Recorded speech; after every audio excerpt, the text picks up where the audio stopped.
Hi again, everybody. On this Friday, it's Craig right here in the old sports cabin.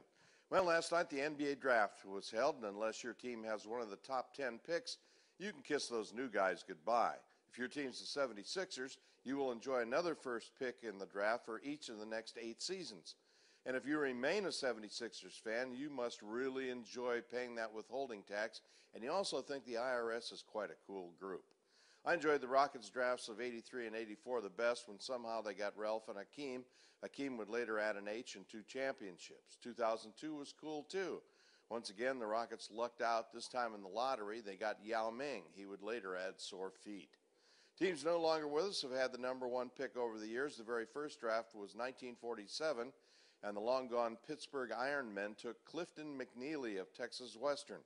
The very next year, the top pick went to the Providence Steamrollers. They rolled out of the league just a few years later.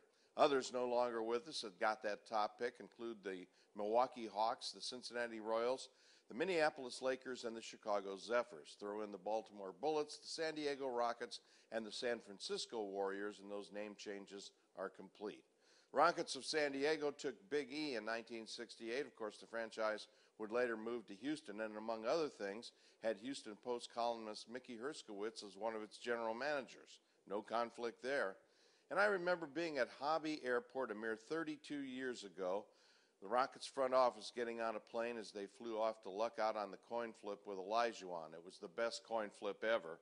Now here we are a mere 32 years later, and the Rockets pick 2 guys from somewhere else because Americans apparently can no longer play basketball. 32 years later, the franchise is starting over, like the Pittsburgh Ironmen once tried to do. This is Craig Roberts on Click to Houston.